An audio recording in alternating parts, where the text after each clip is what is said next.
नमस्कार, मैं हूं के कुर्ला और आप देख रहे हैं HCS क्लासेस। चलिए बिना टाइम गवाए आज का वो महत्वपूर्ण सवाल जो इंटरव्यू में बार बार पूछे जाते हैं तो शुरू करते हैं। आज का पहला क्वेश्चन है कि विभव विभव जिसे इंग्लिश में पोटेंशियल बोलते हैं वो क्या होता है।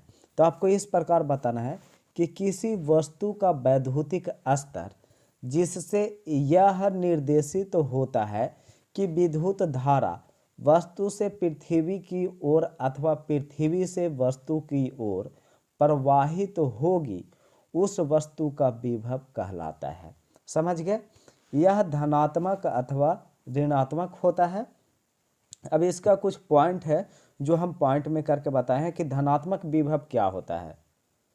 तो इसको आपको इस प्रकार बताना है कि जब विद्युत धारा पृथ्वी की ओर प्रवाहित होती है तो उस वस्तु का विभव धनात्मक होता है। उसके बाद हमारा दूसरा पॉइंट है ऋणात्मक विभव क्या होता है। तो इसको आप इस प्रकार बताएंगे कि जब विद्युत धारा पृथ्वी से वस्तु की ओर प्रवाहित होती है तो वस्तु का विभव ऋणात्मक होता है। समझ गए? इसके बाद हमारा दूसरा क्वेश्चन है कि विभवांतर क्या होता है। पोटेंशियल डिफरेंस जिसे इंग्लिश में बोलते हैं। तो आपको बताना है कि विभवांतर क्या होता है। तो किस प्रकार आप बताएंगे कि जब किसी चालक या प्रतिरोधक में से विद्युत धारा प्रवाहित होती है तो उसके सिरों के विभवों में कुछ अंतर पैदा हो जाता है जिसे विभवांतर कहते हैं। इसका भी कुछ इंपॉर्टेंट पॉइंट है जो आपको याद रखना चाहिए। पूछेगा कि विभवांतर का एसआई मात्रक क्या होता है। तो आप बताएंगे विभवांतर का एसआई मात्रक वोल्ट होता है जिसे V से सूचित करते हैं। अगला पॉइंट है हमारा वोल्टेज। वोल्टेज क्या है? तो इस प्रकार बताएंगे कि विभवांतर अथवा विद्युत वाहक बल का वोल्ट्स में व्यक्त किया गया मान वोल्टेज कहलाता है। EMF का मतलब होता है इलेक्ट्रोमोटिव फोर्स, जिसको हिंदी में हम बोलते हैं विद्युत वाहक बल। तीसरा पॉइंट है difference between PD and EMF, जिसे potential difference and electromotive force में अंतर किया है। तो आप बताएंगे कि किसी चालक में विद्युत धारा प्रवाह का मान शून्य होने पर विभवांतर का मान भी क्या होता है? शून्य हो जाता है। जबकि विद्युत वाहक बल का मान शून्य होना आवश्यक नहीं होता। समझ गए? इसके बाद हमारा अगला क्वेश्चन है टाइप ऑफ इलेक्ट्रिक करंट। ये जो विद्युत धारा है कितने प्रकार के होते हैं। तो आपको बताना है विद्युत धारा निम्न दो प्रकार के होता है। पहला डीसी करंट, डीसी, और दूसरा एसी, जिसको डीसी को हम डायरेक्ट करंट बोलते हैं और एसी को अल्टरनेटिंग करंट बोलते हैं। अब बोलेगा कि डीसी करंट क्या है। तो आप बताएंगे कि जिस विद्युत धारा का मान और दिशा नियत रहती है वह डीसी करंट कहलाता है और यह बैटरी, जनरेटर आदि से प्राप्त की जाती है।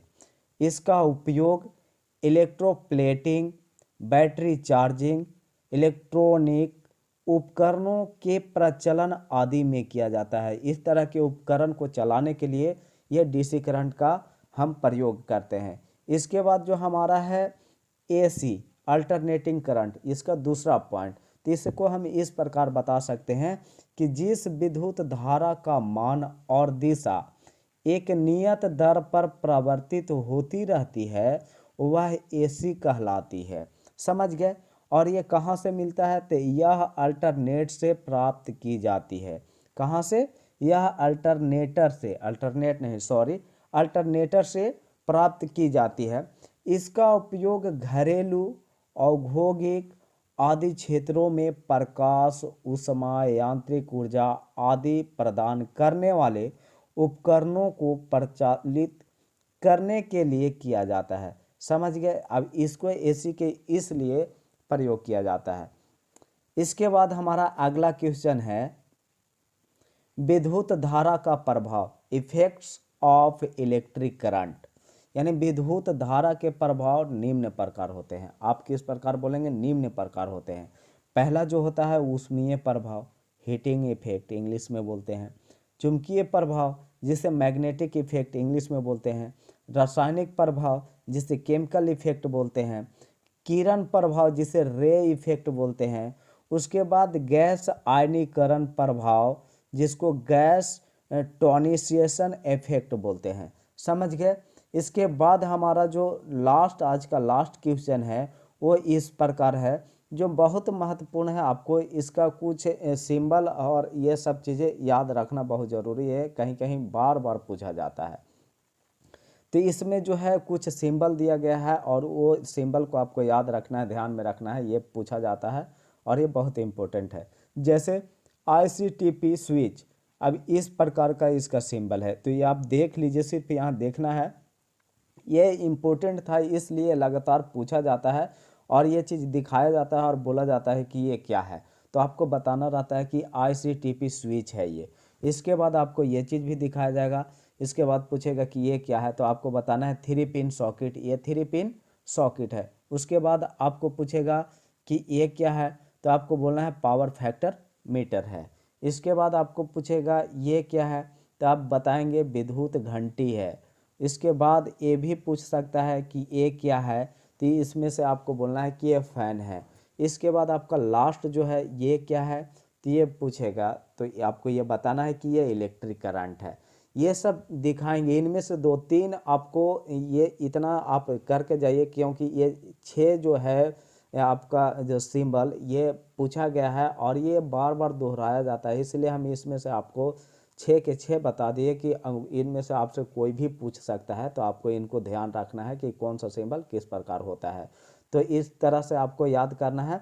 इसी तरह के वीडियो हम जो इंटरव्यू से रिलेटेड है, जो पूछा जाता है, उस तरह के क्वेश्चन को हम लेके आते हैं। तो आपको अगर ये वीडियो आपके लिए हेल्पफुल रहा है तो आप सब्सक्राइब कर दें। अदरवाइज आपका इससे कोई फ़ायदा नहीं हुआ तो कोई ज़ोर ज़बरदस्ती नहीं है। एज अ विश आप कर भी सकते हैं, ना भी कर सकते हैं, स्वतंत्र हैं आप।